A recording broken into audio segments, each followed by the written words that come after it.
siyempre yung sabi ng kanyang lola, ako na. Hindi ako. Sabi niya, hindi daw siya papayag.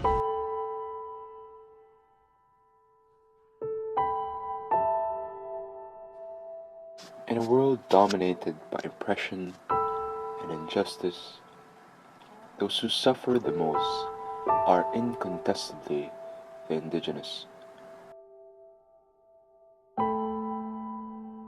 Representatives of the Lumads originated from southern Mindanao, through the help of the Lumad Bakwit school, came to us in hope to spread awareness of the injustice they've experienced.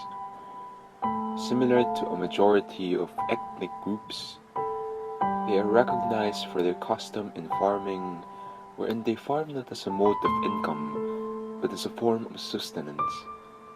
They also built their own schools, and introduced their own subjects like agriculture, health, and academics. They were blissful, contented with the tranquility their lives emanated, until the military arrived. The military attacked their schools, which according to them happened in conspiracy with the government. This conspiracy was further established in 1994, at which point the Lumads were given canned goods, tobacco, and rice in exchange for the government chopping down their trees. However, when the Lumads asked for better facilities and equipments for their schools, instead, the government failed to acquiesce, in which they had blatantly stated, "Hindi kaya."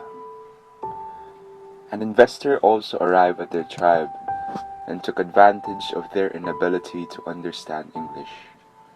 All that was needed were the thumb mark and the name of the leader in order to sign the contract, which they didn't know was in connection with securing their property and shutting them out of their own home.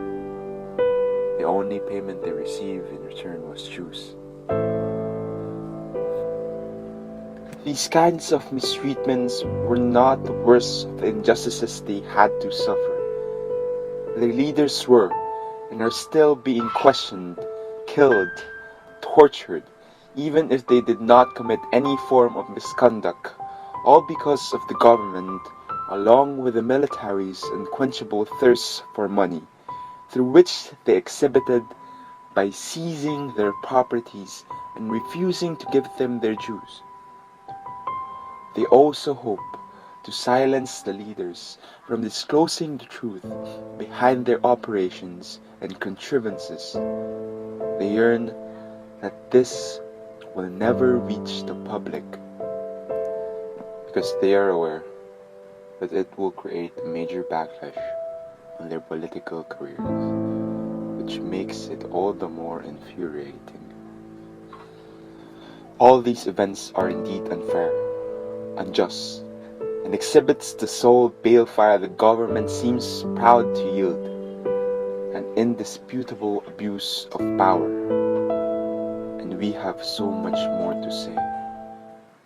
Noong pagdating ko sa UP Parish of the Holy Cross, nangangapa pa ako kung anong kilos gagawin ko. Dahil rin siguro ay di ko pa sila nakausap, di ko pa sila nakikilala. Sila ang mga lumad na naroon. First thing, when we got there, they introduced themselves. They introduced the statistics. They showed what happened to them, where they lived, everything. And then later on, we got distributed into groups, and then we talked with certain individuals, and they shared to us their story. Ang mga kwento na naibahagi sa amin ng mga lumad ay nagpapatunay sa kawalan ng halaga para sa buhay ng mga kapitalistang nagahari-harian at ng gobyernong mayroong moto na sarili muna bago ang bayan. What they're doing to the Lumads currently is very infuriating. It's enraging because walang ginagawa yung Lumad sa kanila, ngunit ano ang ginagawa nila?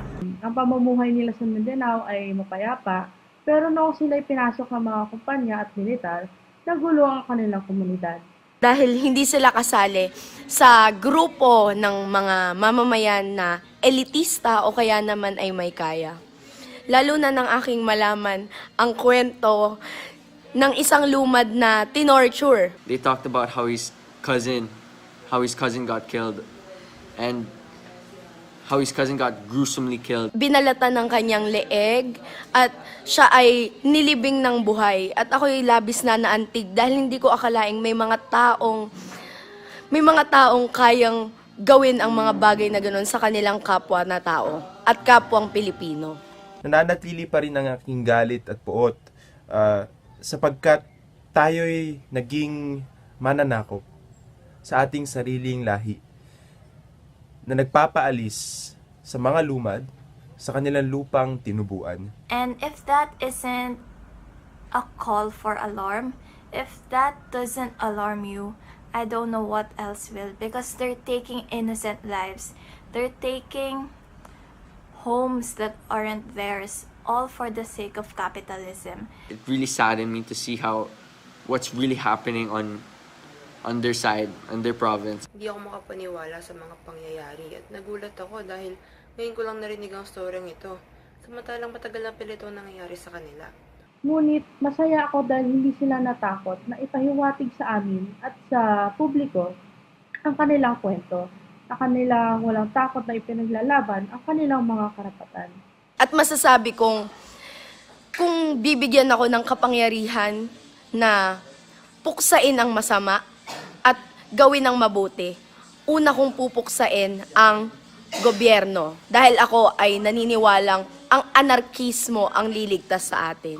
We can help other people. We can reach out to them in so many ways. I think one of the most efficient ways to help is through awareness. What I can do is to use social media to spread the word that these things are happening and we should do something about it.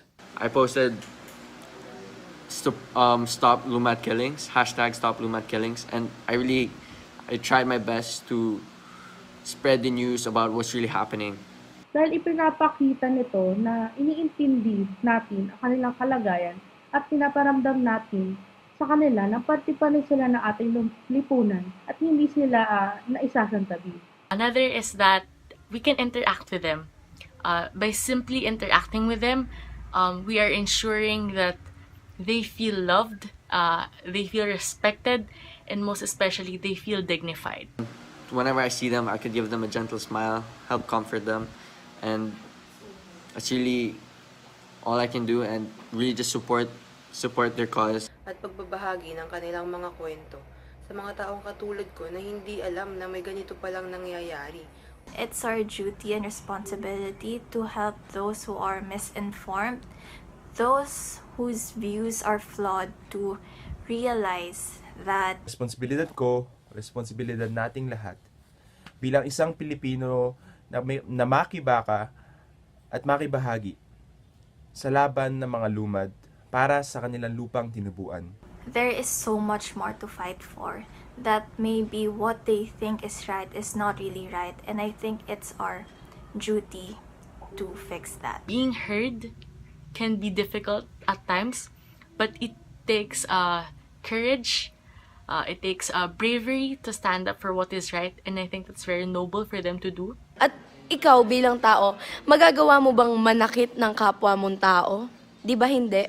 Walang naaani mula sa pamahalaang nananatiling sarado pa rin ang pintuan sa kanilang hinaing at sigaw para sa hustisya, para sa kanilang lupang tinubuan. As they stand up for their rights, I think we should also go hand in hand with them. Sama-sama tayo, mapapansin din ng mga lider ng ating bansa na importanteng bigyan pansin at importansya ang buhay ng mga lumad. We should make sure that they are not alone in this battle. Sapagkat ang laban ng bawat lumad ay laban ng bawat Pilipino.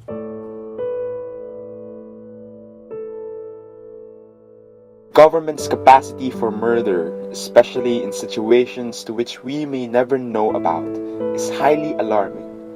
it is important that we raise awareness about these incidents, and it can be started not only through social media, but also through donating, protesting, or even by simply including them in our prayers. Life has truly been difficult for the Lumads, but if we all work together, we can restore their life to how it has always been, especially if He is by our side. Dahil ang laban ng mga Lumads ay laban ng bawat Pilipino.